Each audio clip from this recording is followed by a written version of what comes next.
Hola a todos mis queridos amigos vorticiales matemáticos. La conciencia unificada tiene hoy un gran regalo, que es la presencia de Juan Carlos Machicado Figueroa, a quien conocí hace 5 días en Cusco, y hoy gentilmente podemos entrevistarlo porque para mí fue un momento mágico que cerraba mi viaje. Y vi aquí en este hombre, en este ser humano, un sabio que tiene la cualidad de haber metabolizado el conocimiento, o sea, lo tiene en el cuerpo. Y entonces hacia allí nos dirigimos haciéndoles algunas preguntas, pero primero que te presentes, Juan Carlos. Gracias, César, por esta interesante oportunidad de dirigirnos a todos los hermanos y hermanas del mundo que nos están escuchando y viendo en este momento. Estoy aquí ahorita en un poblado muy histórico, Ollantaytambo, rumbo hacia Machu Picchu. Así que qué mejor lugar más inspirador si no es este como para dialogar lo que tengamos que hablar el día de hoy. Me, Me encanta, muchas gracias, hermano. Me llamó mucho la atención en tu conferencia el concepto de cosmogonía andina y cosmociente. Me gustaría preguntarte por qué tú empleas cosmos permanentemente en tus palabras, en tu transferencia de conocimiento. Bueno, en realidad es muy importante ser consciente del espacio donde vives, ¿no? Si no lo entiendes en toda su magnitud, entonces estás por gusto flotando en ese espacio, ¿no? Entonces, esa es la razón por la que estas culturas que se han desarrollado aquí en diferentes partes de Perú han aprendido a mimetizarse con su medio ambiente, a entenderlo en toda su magnitud, de tal Mm. manera que han podido realmente utilizar todo ese espacio de una forma ecológica, consciente, y por eso es que también, como acabas de mencionar, utilizo esta palabra del ser cosmociente, ¿no? Porque va más allá de simplemente ser consciente de dónde vives, sino es entender ya en una forma material y espiritual el espacio que ocupas. Y entonces la reacción que tú vas a tener frente al lugar donde vives tiene que ser con una magnitud de responsabilidad profunda de vida misma, donde tú sabes de que tienes que unirte no solamente con la naturaleza donde vives, sino también con todos los seres con los que estás viviendo. No solamente seres humanos, sino estamos hablando de nuestros hermanos menores, las plantas, los animales, los minerales y todo, ¿no? Porque todos somos una sola unidad de vida. Tal Y cual. entonces, por eso esa palabra del ser cosmociente es demasiado importante y que no está en los diccionarios de español, ¿no? Sino estoy tratando de acuñarla como un nuevo término que ojalá nos ayude a nosotros a volver a practicar ese ser, para llegar a ser de nuevo seres cosmocientes, ¿no? Justamente allí dice, para llegar a ser de nuevo. Y cuando estuve allí en Ollantaytambo, tuve la suerte de visitar esos lugares hace una semana, así que estoy todavía un poco conmovido. ¿Qué civilizaciones fueron tan avanzadas para hacer esto, Juan Carlos? Regálanos un concepto. ¿Cuándo fue? ¿Qué tipo de conocimiento de tecnología material y espiritual tenían estos seres? Porque allí se nota mucho poder tecnológico y consciente. Sí. Sí. Esto fue desde el inicio, ¿no? Cuando ese ser humano se instaló por este medio geográfico, eh, lo fue entendiendo poco a poco, fue descubriendo cómo se movían los astros, con ello el desarrollo de la agricultura, porque si no hubiéramos entendido perfectamente eso desde el principio, no hubiéramos podido existir, ¿no? es fundamental tener una idea de los ciclos solares, lunares, estelares, para conjuncionar con la tierra y poder sustentarnos mediante la agricultura. Pero al mismo tiempo, la agricultura es bastante compleja, ¿no?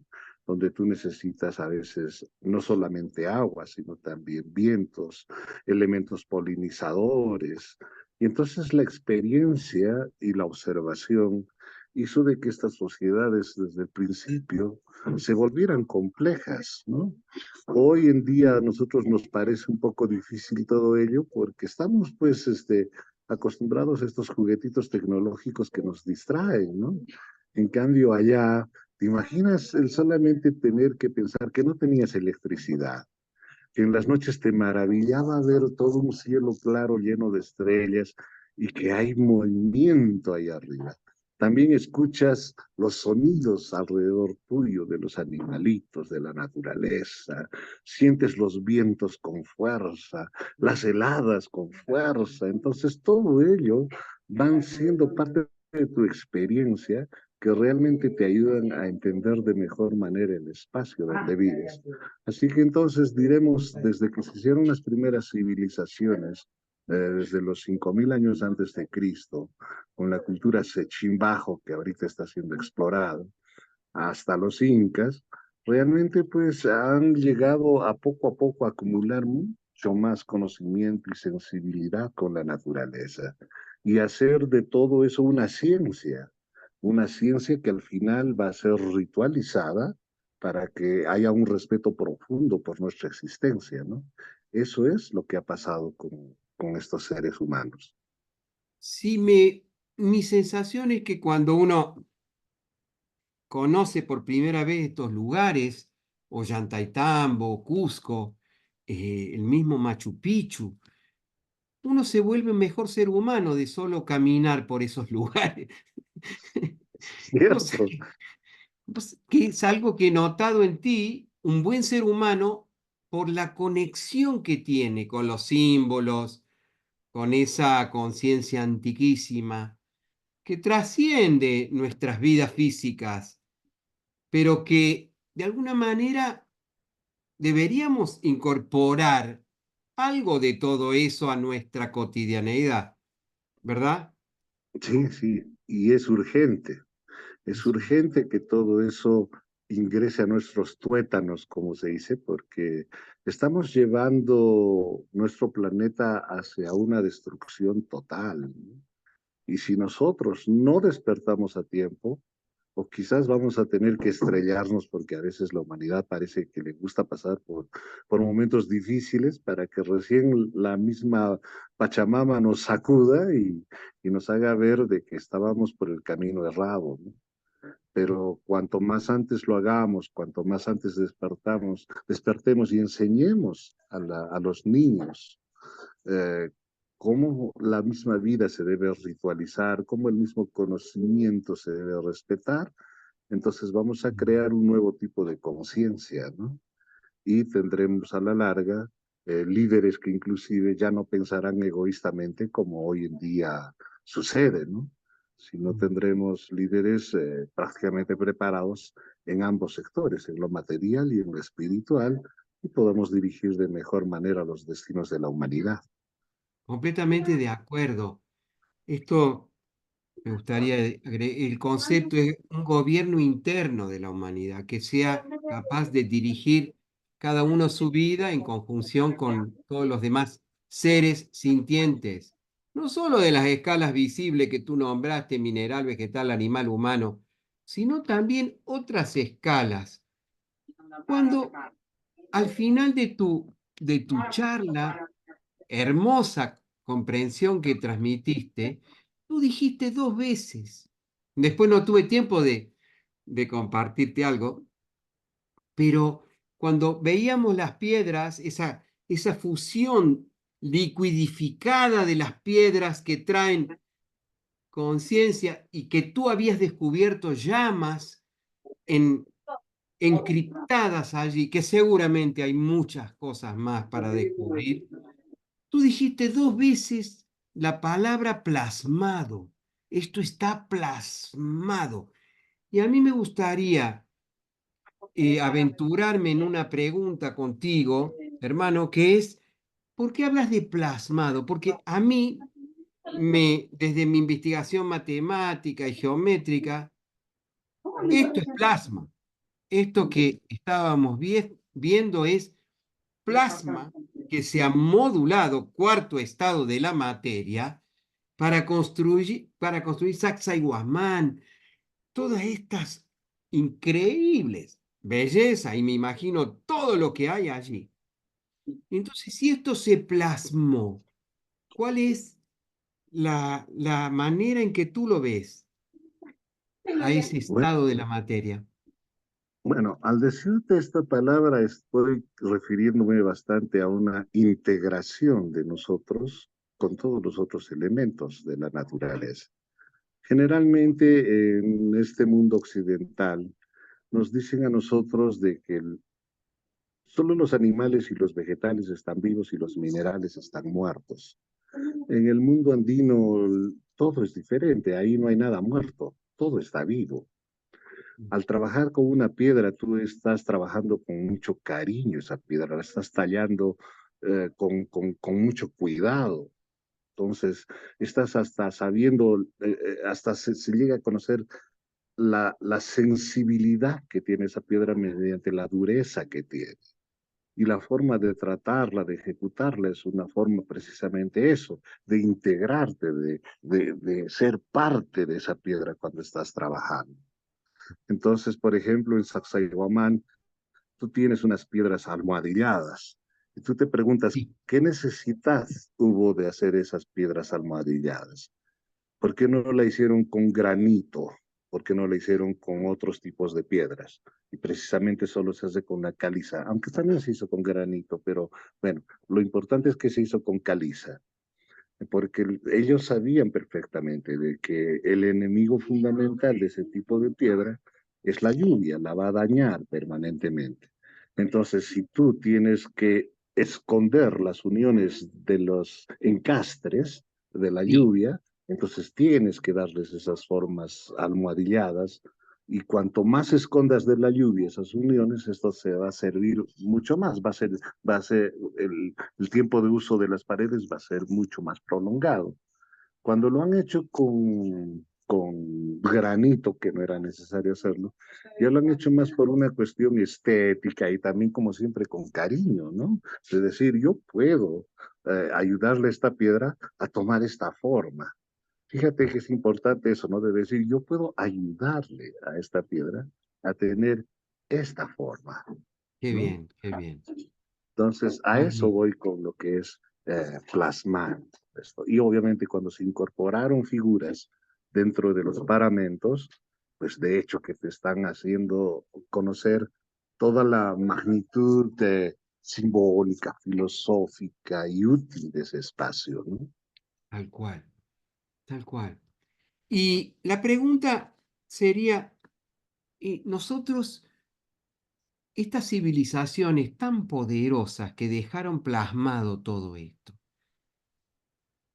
no es algo turístico, yo lo veo como algo como simbólico, como un anuncio de que la humanidad ya contaba con tecnología y conocimiento como para hoy podríamos ser un poquito más humanos, más diferentes, ¿no? El AINI, la ayuda al otro, debería ser parte de nuestro modo de vida. Dejaron todas estas increíbles señales.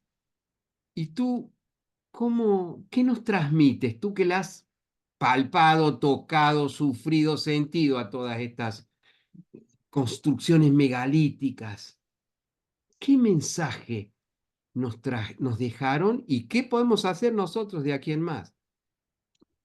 Y creo que la gran diferencia que existe entre esos tiempos y los que tenemos ahora es que Mm, estas personas han manejado el tiempo a otro nivel.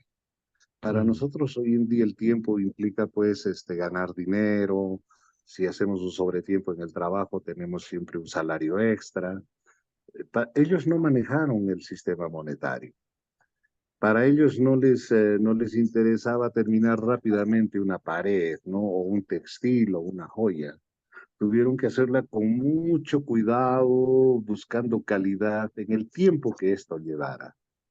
Entonces, eso nos habla mucho de esa calidad personal y profesional que cada uno desarrollaba en ese tiempo. Y hoy en día, ¿qué podemos rescatar de ello? Pues buscar efectivamente de nuevo calidad de nuestras vidas, ¿no? Ahí tiene que cambiar un poco quizás este sistema laboral que tenemos, donde se nos aprisiona con horas, se nos da un pequeño tiempo para almorzar y después vamos exhaustos a la cama al final del día y nos estamos aniquilando poco a poco, ¿no? Sí, así. Tan, tan diferente sería que sí, podemos ser bastante productivos, pero si realmente nos tomamos el tiempo para producir con paciencia algo que va a durar mucho más, que Tal obviamente va en contra a veces del sistema de mercado, ¿no? Así Porque el es, mercado lo que quiere es producir algo que se malogre rápido para seguir vendiendo, ¿no? Entonces, vamos en sentido contrario en vez de buscar calidad. Y así es. entonces, esa es la gran diferencia, creo yo. Y tendríamos que volver a reaprender a que ser productivos no quiere decir autoaniquilarnos, sino más bien a trabajar como debe ser, con cariño. Así es. Yo vi en ti una bondad profunda producida también por el conocimiento que has explorado, ¿sí? Me gustaría, hay mucho más para hablar, pero vi en las construcciones como resonancias, sonidos, capacidad de lectura del universo, del cosmos y plasmado. En Sacsayhuamán me pareció que no era un cúmulo de piedras bonitas, sino un órgano musical de conexión con el universo. Esa fue mi impresión, que allí había escalas musicales, una, dos, tres, anfiteatros, resonadores, en fin, increíble. Y a mí me gustaría que este primer encuentro tú le enviaras un mensaje a los niños. A los niños decirles de que incorporen dentro de su labor escolar las ofrendas a la tierra, a la madre tierra. Eso es recontra fundamental para un cambio sustancial en nuestras vidas, porque al momento de juntarte en grupo primero, ¿no? Como todos los compañeritos de una aula, y traer algunos unas florcitas, otros pueden traer hojitas de algo, otros pueden hasta traer objetitos que hicieron con sus propias manos, lo que venga de cariño, una galletita, un pedazo de pan, ¿no?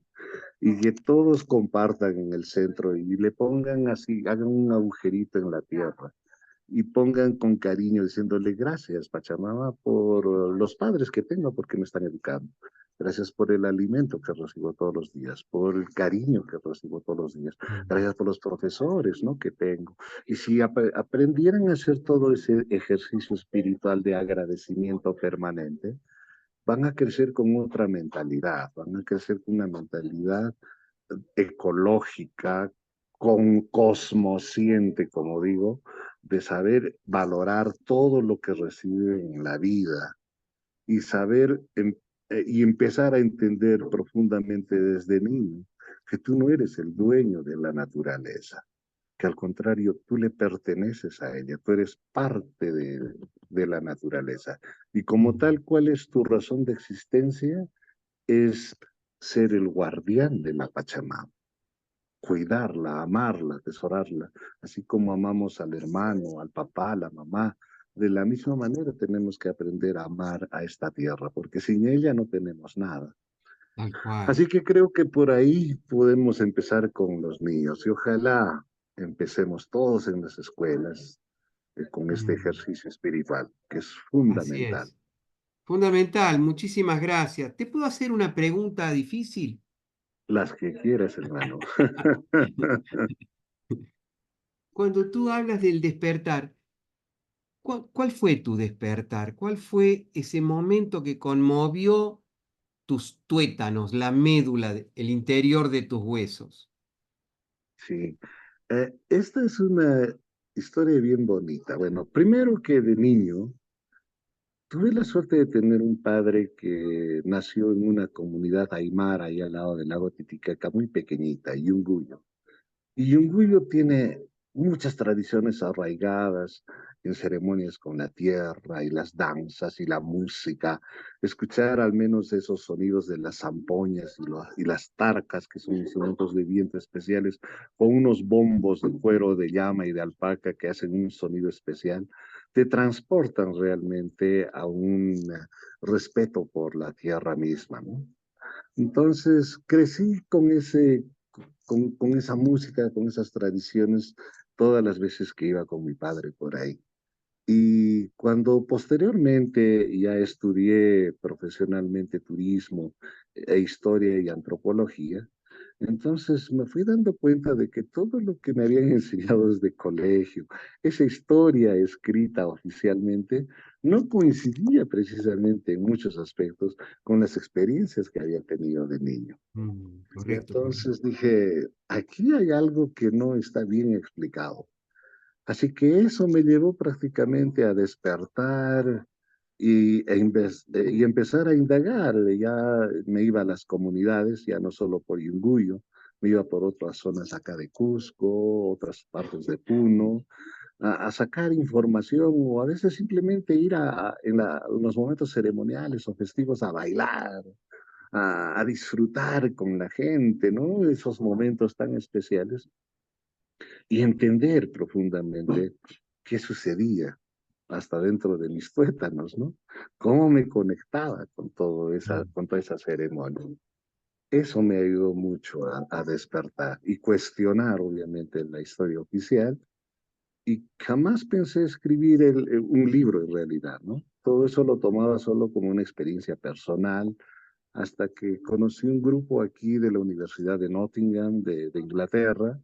Los guié, quedaron tan felices y satisfechos con el trabajo y las explicaciones que les daba, porque muchos eran especialistas en Latinoamérica.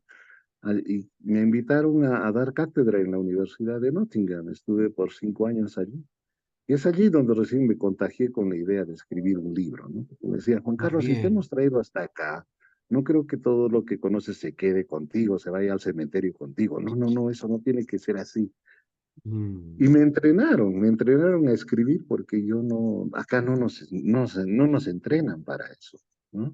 qué Así que maravilla, yo le qué agradezco mucho a maravilla. esa universidad y a esas personas Mm, para haber publicado posteriormente el libro, ¿no? qué fantástico, Juan Carlos. Hay algo que dijiste que para mí es fundamental. Una cosa son las memorias que trae tus ancestros, tu padre, las ceremonias, las memorias. Y otra es la historia oficial que nos contaron que es falsa. Entonces, para mí, cerrar este encuentro diciendo, activemos memorias, busquemos lo que es real, no la comodidad de escuchar un relato que tal vez ha sido creado para manipularnos. La autorresponsabilidad de regresar a tomar conciencia de nuestras memorias es un acto humano fundamental y que tenemos que utilizar para nuestro despertar. Estoy muy agradecido, Juan Carlos. Te, te mando un fuerte abrazo cusqueño, Gracias, así César. como ustedes abrazan, que es así fuerte. Y espero que sigamos en contacto. Te deseo un feliz viaje hacia allí, hacia Machu Picchu, y que los dioses y los apus bendigan tu existencia. Gracias, gracias, mi hermano César. Aquí estoy para servirte en cualquier otro momento. Tenemos mucho que hablar, seguramente de muchos temas, detalles, así que cuando gustes, hermano, ahí estoy para servirte, servirlos a todos también. Y los espero por Cusco cuando vengan por aquí. Va a ser fabuloso darnos ese abrazote fuerte que Muchas siempre debe gracias. salir de corazón. Hasta pronto y muchas gracias, ¿eh? Hasta pronto. César, a ti también. Hasta pronto. Chao, chao.